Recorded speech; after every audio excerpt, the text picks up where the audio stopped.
आज जिस प्रकार का एचपीएससी के अंदर आपने देखा, अगर दफ्तर के अंदर करोड़ों रुपए की रिश्वत वहाँ से पकड़ी जा रही है, इतना बड़ा नंगा खेल, नंगा नाच इस प्रदेश के युवाओं के साथ में यहाँ खेला जाता है। इसी प्रकार से एचएससी का जो एचएससी के पेपरों को किस प्रकार बेचकर, उनकी नौकरियों को बेचकर, उनका पेपर लीक करके कितना बड़ा स्कैंडल इस प्रदेश में चल रहा है। और इन घरानों को जो है ना, इनको इस सत्ता से बाहर करने का काम नहीं किया। ये लुटेरे परिवार हैं।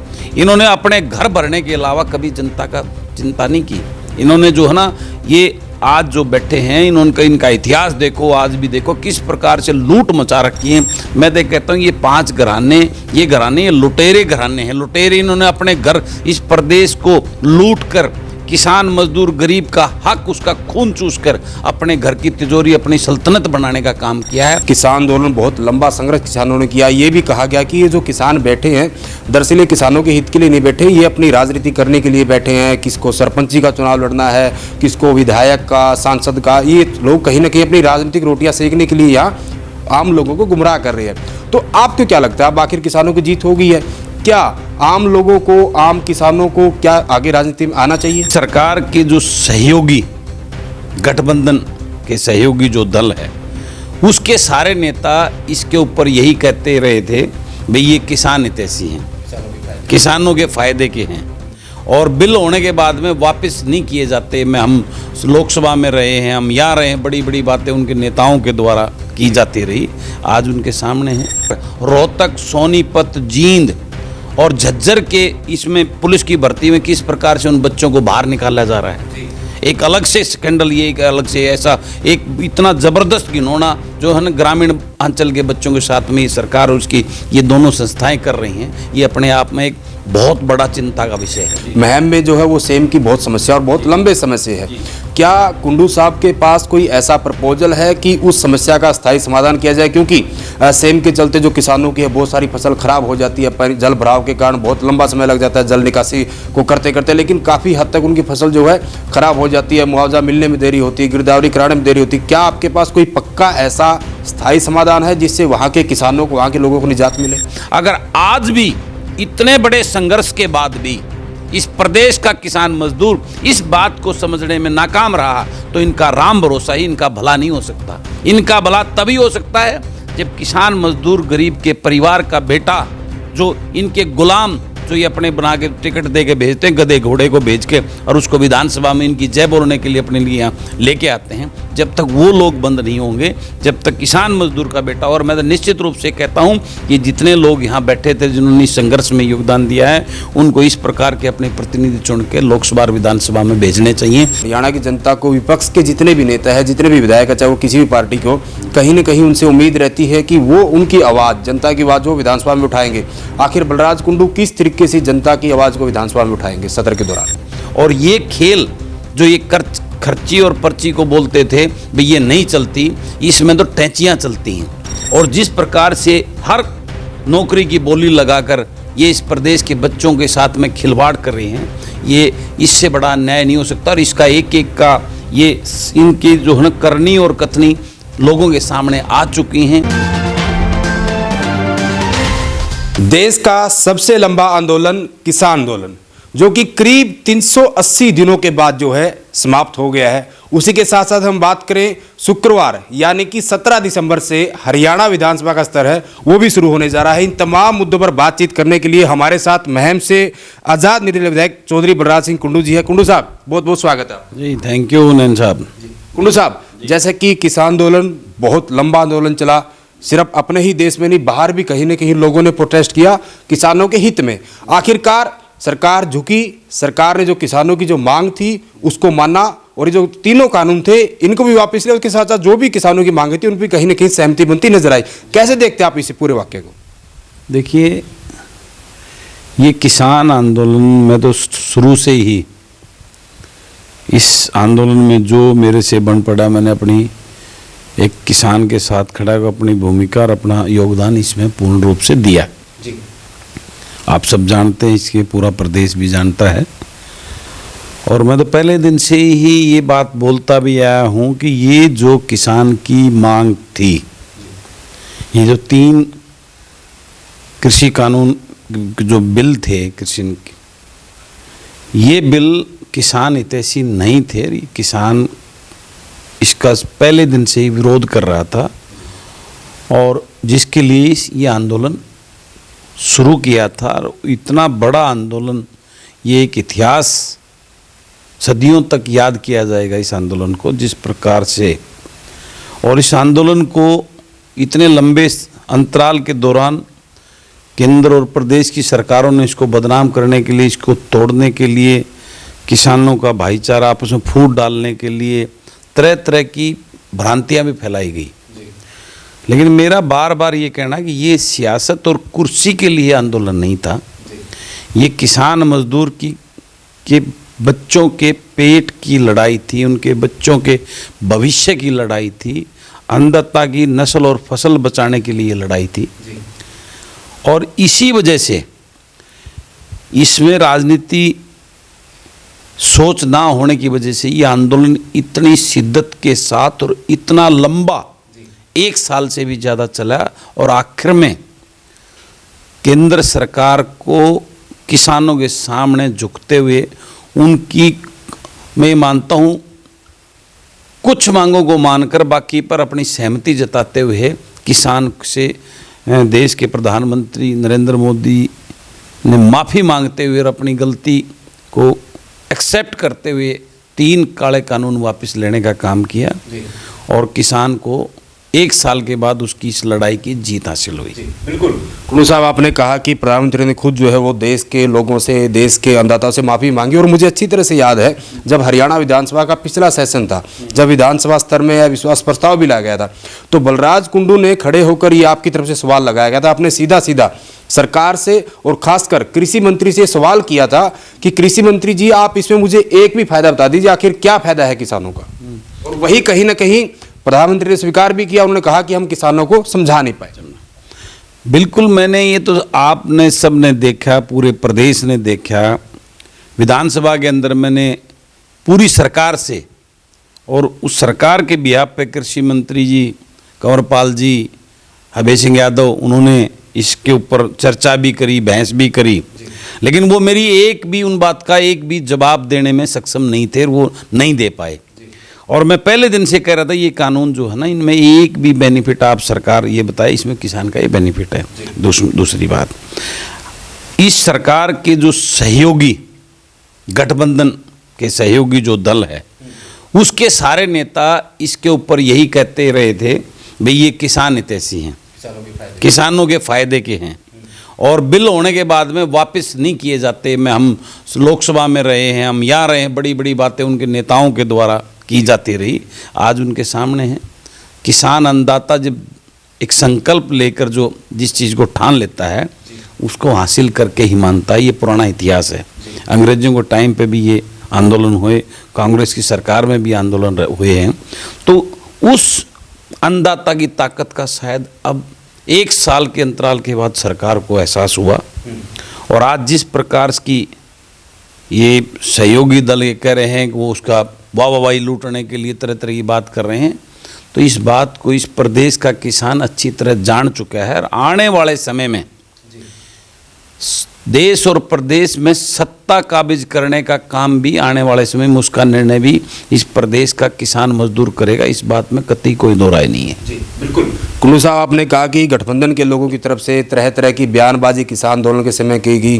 किसान आंदोलन बहुत लंबा संघर्ष किसानों ने किया। ये भी कहा गया कि ये जो किसान बैठे हैं, दरअसल ये किसानों के हित के लिए नहीं बैठे, ये अपनी राजनीति करने के लिए बैठे हैं। किसको सरपंची का चुनाव लड़ना है, किसको विधायक का, सांसद का, ये लोग कहीं ना कहीं अपनी राजनीतिक रोटियां सेकने के लिए यहाँ आम लोगों को गुमराह कर रहे हैं। तो आपको क्या लगता है, अब आखिर किसानों की जीत हो गई है, क्या आम लोगों को, आम किसानों को क्या आगे राजनीति में आना चाहिए? देखिए, मैं तो इस बात के पक्ष में शुरू से ही हूँ और पहले दिन से ही मैं इस बात की आवाज़ भी उठाता रहा हूँ। जब तक वो किसान मजदूर के घर में पैदा हुआ उसका बेटा, जिसको इन तकलीफ़ों का, इन चीज़ों का, जिसको पूर्ण रूप से जिसने भोगी और देखी हों, वो प्रतिनिधि बन के नहीं आएंगे, तब तक ये किसान का पूर्ण रूप से समाधान हो भी नहीं सकता। और मैं तो ये आह्वान करता हूँ और पूरे प्रदेश के किसान मजदूर को इस बात के लिए मैं निवेदन करता हूँ कि आज इतने अंतराल, इतने बड़े आंदोलन के बाद भी अगर उन्हें इस बात की चिंता नहीं की, इस देश और प्रदेश को जो ना, इस प्रदेश में जैसे ये चंद 5 घरानों का कब्जा होया बैठा है, इन घरानों से मुक्ति तभी मिल सकती है जब किसान इस बात की चिंता करेगा, अपने पराये की पहचान करेगा, कौन उनका अपना है, कौन उनके लिए सच्ची लड़ाई करके उनके लिए उनके हक उनको दिला सकता है। वो तभी हो सकता है जब किसान मजदूर के घर में बैठे हुआ जो पैदा हुआ जो है ना, वो प्रतिनिधि आगे बढ़ के आएंगे। और मैं इसके लिए अब भी अगर वो नहीं समझा, इस बात को नहीं पहचान पाया और इन घरानों को जो है ना, इनको इस सत्ता से बाहर करने का काम नहीं किया, ये लुटेरे परिवार हैं, इन्होंने अपने घर भरने के अलावा कभी जनता का चिंता नहीं की। इन्होंने जो है ना, ये आज जो बैठे हैं, इनका इतिहास देखो, आज भी देखो किस प्रकार से लूट मचा रखी है। मैं तो कहता हूँ ये 5 घराने, ये लुटेरे घराने हैं, लुटेरे। इन्होंने अपने घर, इस प्रदेश को लूट कर किसान मजदूर गरीब का हक, उसका खून चूस कर अपने घर की तिजोरी, अपनी सल्तनत बनाने का काम किया है। अगर आज भी इतने बड़े संघर्ष के बाद भी इस प्रदेश का किसान मजदूर इस बात को समझने में नाकाम रहा तो इनका राम भरोसा ही इनका भला नहीं हो सकता। इनका भला तभी हो सकता है जब किसान मजदूर गरीब के परिवार का बेटा, जो इनके गुलाम, जो ये अपने बना के टिकट दे के भेजते हैं, गधे घोड़े को भेज के, और उसको विधानसभा में इनकी जय बोलने के लिए अपने लिए यहाँ लेके आते हैं, जब तक वो लोग बंद नहीं होंगे, जब तक किसान मजदूर का बेटा, और मैं तो निश्चित रूप से कहता हूँ कि जितने लोग यहाँ बैठे थे जिन्होंने इस संघर्ष में योगदान दिया है, उनको इस प्रकार के अपने प्रतिनिधि चुन के लोकसभा और विधानसभा में भेजने चाहिए। तभी किसान के लिए अच्छे कानून नीति बन सकती हैं, तभी किसान गरीब मजदूर का भला हो सकता है, उत्थान हो सकता है। जी बिल्कुल। कुंडू साहब, आपने कहा कि इन घरानों का काम है अपने घरों को भरना, तिजोरी भरना। वहीं इसी मामले से संबंधित अगर मैं बात करूं, आज जो अपने हरियाणा प्रदेश का सबसे बड़ा मुद्दा वो है भ्रष्टाचार का। जैसे कि युवाओं के साथ जिस तरीके से अनदेखी की गई, नौकरियां भर्ती हो जाती है या फिर पेपर जो है वो लीक हो जाते हैं, कहीं ना कहीं बहुत बड़ा नौकरी घोटाला जो है वो भी सभी के सामने आया है। विपक्ष ने भी अपना कहीं ना कहीं उसको लेकर प्रदर्शन किया है। कैसे देखते हैं आप, क्योंकि सरकार जो है वो लगातार कह रही है कि कहीं ना कहीं हम ईमानदारी पे काम करते हैं, बिना खर्ची पर्ची के काम करते हैं, लेकिन सारा का सारा घोटाला सबके सामने, कैसे देखते हैं आप? देखिए, ये इन सरकारों की कथनी और करनी, जिस सरकार की दोनों सहयोगी दल की भी और भाजपा की भी और उसकी सरकार की सच्चाई जो है ना सामने है, ये लोगों को समझने की जरूरत है। आज जिस प्रकार का एचपीएससी के अंदर आपने देखा, अगर दफ्तर के अंदर करोड़ों रुपए की रिश्वत वहाँ से पकड़ी जा रही है, इतना बड़ा नंगा खेल, नंगा नाच इस प्रदेश के युवाओं के साथ में यहाँ खेला जाता है। इसी प्रकार से एचएससी का, जो एचएससी के पेपरों को किस प्रकार बेचकर, उनकी नौकरियों को बेचकर, उनका पेपर लीक करके कितना बड़ा स्कैंडल इस प्रदेश में चल रहा है। और अब आपने देखा किस प्रकार का एक खेल कर रोहतक, सोनीपत, जींद और झज्जर के इसमें पुलिस की भर्ती में किस प्रकार से उन बच्चों को बाहर निकाला जा रहा है। एक अलग से स्कैंडल, ये एक अलग से ऐसा एक इतना ज़बरदस्त घिनौना जो है ना ग्रामीण अंचल के बच्चों के साथ में ये सरकार और उसकी ये दोनों संस्थाएं कर रही हैं, ये अपने आप में एक बहुत बड़ा चिंता का विषय है। और ये खेल जो ये खर्ची और पर्ची को बोलते थे भाई ये नहीं चलती, इसमें तो टैंचियाँ चलती हैं। और जिस प्रकार से हर नौकरी की बोली लगाकर ये इस प्रदेश के बच्चों के साथ में खिलवाड़ कर रही हैं, ये इससे बड़ा न्याय नहीं हो सकता। और इसका एक एक का ये इनकी जो है ना करनी और कथनी लोगों के सामने आ चुकी हैं। इनका झूठ का पुलिंदा, जिस प्रकार से गठबंधन के सहयोगी ने अपने मैनिफेस्टो में रखा था कि हम जो है अपने उसमें घर में बच्चों के वो पेपर करवाएंगे, ये जो दूर दूर भेजते हैं अपने एचपीएससी में, यूपीएससी में हरियाणा के लोगों को जो है ना चेयरमैन के पक्ष में खड़ेंगे। आज सबके सामने है कौन लोग एचपीएससी का चेयरमैन बैठे हैं और वो किस प्रकार का क्या खेल खेलने जा रहे हैं, ये सबके सामने है। तो इनकी झूठ का पुलिंदा, जिस प्रकार के झूठे आश्वासन, झूठे सपने दिखाकर ये लोग सत्ता पर काबिज हुए हैं, मैं लोगों से आह्वान करता हूं और निवेदन करता हूं, अब कब जागेगा इस प्रदेश का गरीब मजदूर किसान, कब जागेगा युवा, कब जागेगा? इनके इस तलिस्म से बाहर निकलकर इनकी सच्चाई को पहचानने का वक्त है। और इनको जब तक इन घरानों को इस लूट की खसूट की, इनकी इस दलदल से सत्ता से बाहर फेंक के जब तक जो है ना इनका भला होने वाला नहीं है। अब उसको जाग जाना चाहिए। मैं यही जो है ना प्रदेश के लोगों को और युवाओं को आह्वान करना चाहता हूँ। कुंडू साहब शुक्रवार से जो है वो विधानसभा का स्तर भी शुरू होने वाला है। खासकर हम हरियाणा की जनता की बात करें तो हरियाणा की जनता को विपक्ष के जितने भी नेता है, जितने भी विधायक है, चाहे वो किसी भी पार्टी को, कहीं ना कहीं उनसे उम्मीद रहती है कि वो उनकी आवाज़, जनता की आवाज़ जो विधानसभा में उठाएंगे। आखिर बलराज कुंडू किस तरीके से जनता की आवाज़ को विधानसभा में उठाएंगे सत्र के दौरान? देखिए, आप सब जानते हो जिस प्रकार से आज मैं देखा, कल मेरा एक सवाल लगा है, इतने जैसे प्रायोरिटी में सबसे महत्वपूर्ण सवाल क्या क्या होते हैं वो मैंने प्रायोरिटी में लगाए हैं। हालांकि ये भी इम्पोर्टेंट सवाल है जो कल मेरा लगा हुआ है, लेकिन इससे महत्वपूर्ण जैसे एचपीसी वाले घोटाले की, उसमें जो किसान आंदोलन के ऊपर जो पेंडिंग उनकी जो चीज़ें रह गई उनके ऊपर वो ना लाकर वहाँ पूरी तरह से बलराज कुंडू को घेरने का काम किया जाता है। लेकिन फिर भी बलराज कुंडू अपने हिसाब से जितना मैक्सिमम हो सकता है विधानसभा में आवाज़ उठाने का काम करेगा। और इस सत्र के अंदर भी जितना ज़्यादा मुझे मौका मिलेगा मैं अपनी तरफ से पूरा प्रयास रहूँगा और इस प्रदेश के युवाओं के, गरीब के, मजदूर के, किसान के, कमज़ोर के, व्यापारी कर्मचारी के, जो भी मुझे मौका मिलेगा मैं पुरजोर ये मुद्दे, जवलतसीत जो मुद्दे आप सब जानते हैं, इनको उठाकर इस अंधी भरी सरकार को जागृत करने का काम करूंगा, उससे अवगत कराने का काम करूंगा। जी कुंडू साहब, मेरा अंतिम सवाल आपके विधानसभा क्षेत्र से जुड़ा हुआ महम से। महम में जो है वो सेम की बहुत समस्या और बहुत लंबे समय से है। क्या कुंडू साहब के पास कोई ऐसा प्रपोजल है कि उस समस्या का स्थायी समाधान किया जाए? क्योंकि सेम के चलते जो किसानों की है बहुत सारी फसल खराब हो जाती है, जल भराव के कारण बहुत लंबा समय लग जाता है जल निकासी को करते करते, लेकिन काफ़ी हद तक उनकी फसल जो है खराब हो जाती है, मुआवजा मिलने में देरी होती है, गिरदावरी कराने में देरी होती है। क्या आपके पास कोई पक्का ऐसा स्थायी समाधान है जिससे वहाँ के किसानों को, वहाँ के लोगों को निजात मिले?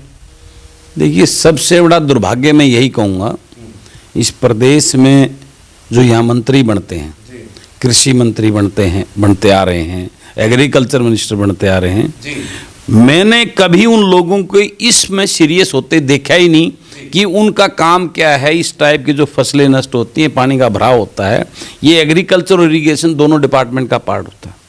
इसमें उन्होंने कोई नई स्कीम, मैंने पीछे पता करने का इरिगेशन डिपार्टमेंट से पता किया, कि एग्रीकल्चर से पता किया, ऐसी कोई जो है इनके दिमाग में प्लानिंग करने का, जिसके लिए इन किसानों की ये जो फसल बर्बाद होती है, खेत खलियान बर्बाद होते जा रहे हैं, जो पानी के जल भराव से नमक ऊपर आ गया, इतना यानी इतने हज़ारों एकड़ लैंड जो है ना मेरे हल्के की जो है ना बर्बाद हो चुकी है। इसकी वजह से कोई इसका समाधान, इसकी स्थायी समाधान है, लेकिन उसके ऊपर ना कोई विचार करता। मैंने अभी जो है ये अब जल भराव के बाद में इरिगेशन डिपार्टमेंट को, उच्च अधिकारियों तक उस बात का अवगत कराकर उसका एक समाधान, भाई किस प्रकार से अंडरग्राउंड इसके अंदर ना ज़मीन एक्वायर करने की ज़रूरत पड़ेगी, बड़े पाइप दबाकर हम इसको जो ना पानी को निकासी का स्थायी बंदोबस्त, जिसमें अगर पानी बरसात की वजह से आपदा आती है, पानी आता है, तो मात्र 10 दिन के 15 दिन के अंदर उस पानी को हम निकाल सकते हैं, खेतों को बर्बाद होने से, उसकी फसल को बर्बाद होने से बचा सकते हैं।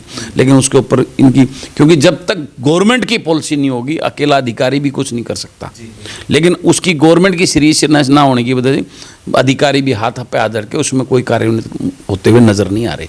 ये दुर्भाग्य है कि जिसको वो मंत्रालय मिलते हैं, वो मंत्रालय एग्रीकल्चर मिनिस्टर, इरिगेशन मिनिस्टर पाओ, तो वो कभी इस बात की चिंता करते हुए मुझे नज़र नहीं आया। मैंने जो पिछला डाटा अभी कई सालों की सरकार का देखा, मुझे सिर्फ किसान मजदूर को तो बहकावा के उसके झूठे आश्वासन और भाषणों के द्वारा ही उसके द्वारा वो घोषणा की जाती है, धरातल पे इम्प्लीमेंट यानी प्रैक्टिकल किसान की चिंता करने वाला मुझे कोई नज़र नहीं आती है सरकारों के अंदर। बिल्कुल, धन्यवाद जी। तो ये थे महम से निर्दलीय विधायक बलराज कुंडू, जिन्हें किसान आंदोलन की बात करें या फिर जो 17 दिसंबर से हरियाणा विधानसभा का सत्र शुरू होने वाला है, उसको लेकर भी तमाम मुद्दों को लेकर हमारे साथ कुंडू साहब ने बातचीत की। और वहीं इसमें साफ हो गया है कि विपक्ष के जितने भी नेता है कहीं ना कहीं सरकार पर जो है, चाहे हम भ्रष्टाचार मामले की बात करें या फिर किसानों के मुद्दे की बात करें, तमाम मुद्दों को लेकर विपक्ष जो है वो इस बार सरकार को घेरता हुआ नजर आएगा। वीडियो जर्नलिस्ट विकास कुमार के साथ सुरेंद्र नैन, बिंदास हरियाणा।